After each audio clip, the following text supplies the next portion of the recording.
बुदकी साहब, क्या Elon Musk free speech का जो एक नोशन है और एक जो बिजनेस है, इन दो चीजों को मिक्स कर रहे हैं? एक तरफ वो कहते हैं कि मैं फ्री स्पीच का हिमायती हूं, दूसरी तरफ आप ब्लू टिक लेंगे, ब्लू टिक के पैसे लेंगे, उसके अलावा आप सिर्फ पैसे नहीं लेंगे, आप दूसरी सर्विसेज देंगे, आप वीडियो कंटेंट में जो पैसा दे रहा है उसको आप थोड़ा सा ज्यादा एडवांटेज देंगे, उनकी रीच को ज्यादा एडवांटेज देंगे, तमाम उनको दूसरे, तो फिर ये फ्री स्पीच बची कहां?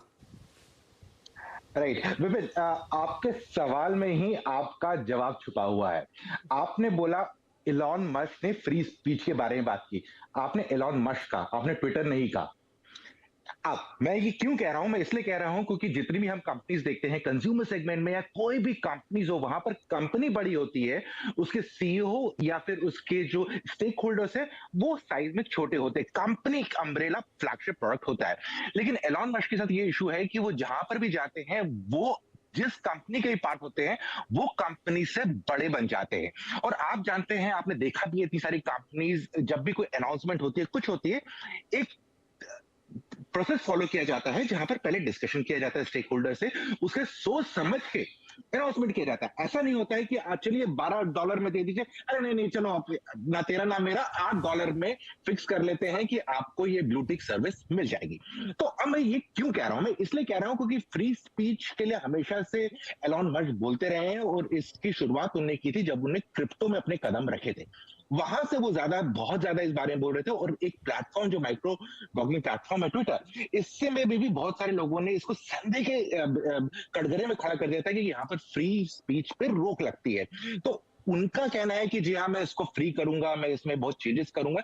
लेकिन प्रॉब्लम ये आ रही है कि यहाँ पर जो डिस्कशंस हो रहे हैं, जो अपडेट्स आ रहे हैं, वो इतने ज्यादा रेगुलर आ रहे हैं, इतने ज्यादा चेंजेस आ रहे हैं। और इस समय मुझे लगता है कि थोड़ी देर के लिए ट्विटर को अगर म्यूट कर देंगे और एक हफ्ते के बाद देखेंगे, तो मे बी आपको पूरे का पूरा जो सीन बनने वाला है, जो भी सर्विसेज मिलने वाली है, वो ज्यादा क्लियर हो जाएगी। अब तो ये भी हो रहा है कि जिन लोगों को निकाला गया है, उनमें से कुछ कुछ के पास भी वापस मैसेज गया, अरे आपको गलती से हमने निकाल दिया, आप वापस ज्वाइन कर लीजिए, आप गलत लिस्ट में आ गए थे। अगर मैन पावर के साथ ये इशू हो रहा है, फिर कंज्यूमर्स जो उस पे बात करना चाहते हैं, ट्वीट करना चाहते हैं, उनका तो भगवान ही मालिक है। नहीं, आप सही कह रहे हैं कि पूरी गफलत जैसी इस समय ये बन गई है कंपनी, और उसी को लेकर शायद इलॉन मस्क की जो अप्रोच है उस पर ये अब सवाल उठ रहे हैं। वरना वही हमने कहा कि ये वही व्यक्ति है जिसने दुनिया को टेस्ला दी, जिसने स्पेसएक्स दिया, और हाँ, पूरी दुनिया में इनकी तारीफ के कसीदे पढ़ते लोग थकते नहीं थे। विनीता जी, अब एक ये भी बात निकल रही कि वो इसको एक बहुत बड़ा प्लेटफॉर्म बनाना चाहते हैं। देखिए, ट्विटर की एक अपनी पहचान है, दुनिया में कई सुपर ऐप्स हैं जिनमें बहुत कुछ होता है, लेकिन आप अगर ट्विटर को, अब पता नहीं, ये हो सकता है कि हम जैसे लोगों को वो विजन ना हो, ये इलॉन मस्क का ही विजन हो कि वो देख पा रहे हो, लेकिन मैं फिर भी पूछना चाहूंगा कि जैसे वीचैट का उदाहरण आ रहा है, ठीक है वो एक सुपर ऐप है, उसमें आप सारी चीजें कर सकते हो, लेकिन वीचैट पे बातचीत होती है, वो ट्विटर जैसा माध्यम नहीं है। आप वहां पर मैसेजिंग करते हैं, सोशलाइजिंग करते हैं, लेकिन ट्विटर की जो दुनिया में जगह है वो किसी और के पास नहीं है। क्या आप इसे एक कंप्लीट मोबाइल एप्लीकेशन बना के या एक सुपर ऐप बना के इसे डाइल्यूट करेंगे या इसे और बेहतर करेंगे? आप वहां बात भी कर लीजिए, आप वहां पर बिजनेस भी कर लीजिए, आप वहां पर शायद हो सकता है आने वाले वक्त में क्रिप्टो करेंसी की भी डील कर लें। क्या ये सही कदम होगा?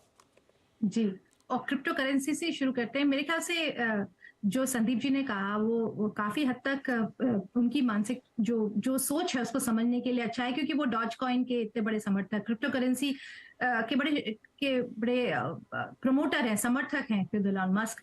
और मुझे ऐसा लगता है कि शायद वो ट्विटर को क्रिप्टो की तरह चलाना चाहते हैं, और उन्होंने जो मॉडरेशन है उसको भी थोड़ा लूजन करने की बात की है, वो उसको ज्यादा डेमोक्रेटिक बनाने की बात करते हैं। हो सकता है आप जैसे कह रहे हैं कि सच में उनके पास ऐसा कोई विजन है जो हमें समझ में नहीं आ रहा है, लेकिन ये भी सच है कई बार हम ऐसे मैवरिक हो जाते हैं कि हम जमीनी हकीकत को भूल जाते हैं। क्या वो सुपर ऐप बन सकता है या नहीं, वो तो वो लोग, ये एलॉन मस्क नहीं बनाएंगे, वो लोग बनाएंगे जिनको उन्होंने अभी नौकरी से निकाल दिया है, अब इनको वो वापस बुला रहे हैं। उन्होंने टेस्ला के 50 एम्प्लॉइज को ट्विटर के काम पे लगा दिया है। ये बड़ा मुश्किल है कि उन्होंने, मुझे सिर्फ ये लगता है कि उन्होंने बहुत ध्यान से सोचा नहीं कि ये रोजमर्रा में ट्विटर चलेगा कैसे। और ट्विटर की अपनी एक जगह है, और उसके एक, हालांकि वो इतना बड़ा यूजर बेस नहीं है, लेकिन जो लोग यूज करते हैं वो बहुत इन्फ्लुएंशियल है जो ट्विटर पे हैं, और ये उसकी सबसे बड़ी ताकत है, उसकी पहचान है। मुझे ऐसा लगता है कि ये शायद अपहीवल का समय है और कुछ 3-4 हफ्ते में मामला संभल जाएगा। बावजूद इसके कि he is losing money, Twitter is losing money, Tesla is losing money, फिर भी इलॉन मस्क दुनिया के सबसे रईस इंसान है और उनके पास काफी पैसा है और उनके पास एक बार उनको थोड़ा सा कंट्रोल हैंडल आएगा तो शायद ये फिर से संभल जाएगा। अभी फिलहाल वो थोड़ा अनप्रिपेयर्ड इसके अंदर चले गए हैं और वो एकदम डावाडोल होता नजर आ रहा है, पर मुझे लगता नहीं है कि इससे बहुत लॉन्ग टर्म नुकसान होगा ट्विटर को। जी रोहित, तो इसको देखिए, आते ही साथ उन्होंने कुछ और किया नहीं किया, लेकिन